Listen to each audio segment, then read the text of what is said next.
on-site solar and storage are now a risk management decision. Why facilities are choosing generation as a risk management strategy. The economics of on-site power have been improving for years.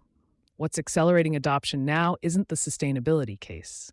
It's the growing recognition that facilities dependent entirely on the grid are carrying operational risk they can actually reduce. For most of the past decade, the conversation about on-site generation in a corporate facilities context began with sustainability. Solar panels on the roof were a visible commitment to emissions reduction. Battery storage was a hedge on a carbon-free future. The business case was often secondary to the signal, and that was acceptable because the cost economics didn't always support the investment on purely financial terms. Both the economics and the strategic logic have shifted simultaneously in 2026, and that convergence is accelerating how seriously facilities and energy leaders are approaching on-site generation decisions. How commercial solar and battery storage costs have changed the on-site generation business case. The cost of commercial-scale solar has declined by more than 80% over the past decade.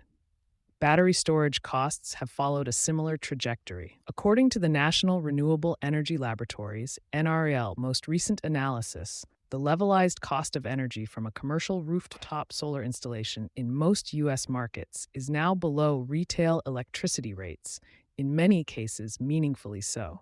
That is a different financial conversation than the one this industry was having in 2018. What's layered on top of those economics is the rising cost of grid electricity in markets experiencing capacity constraints.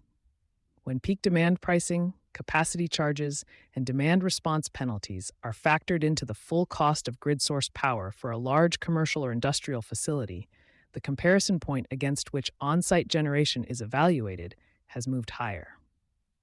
In constrained markets, the gap between on-site generation cost and grid power cost is now larger than it has been at any prior point. Why grid reliability risk is now the primary driver of on-site generation investment. The economics are favorable, but the risk logic is what's driving urgency in the current environment. A facility entirely dependent on the grid is exposed to every disruption, constraint, and reliability event in the grid it connects to. During the heat events, winter storms, and unexpected peak demand periods that have become more frequent, that exposure has real operational consequences. A manufacturing facility that loses power for 4 hours during a peak event may absorb hundreds of thousands of dollars in lost production, restart costs, and supply chain disruption. On-site generation paired with battery storage changes that exposure profile.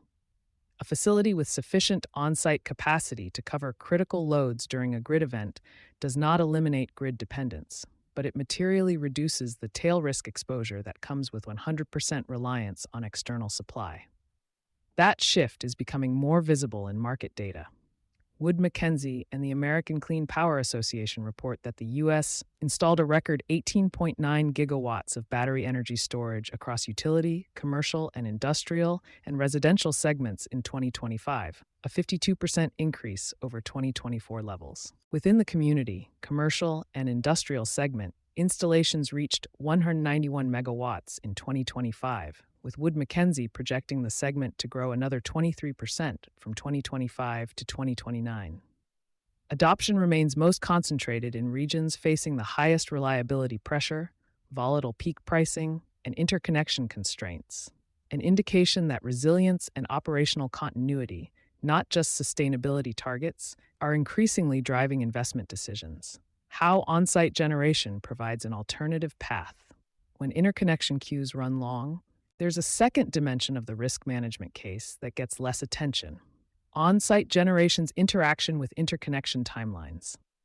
In markets where new or expanded grid connections face multi-year delays, on-site generation provides a path to operational energy capacity that doesn't require navigating the utility interconnection queue.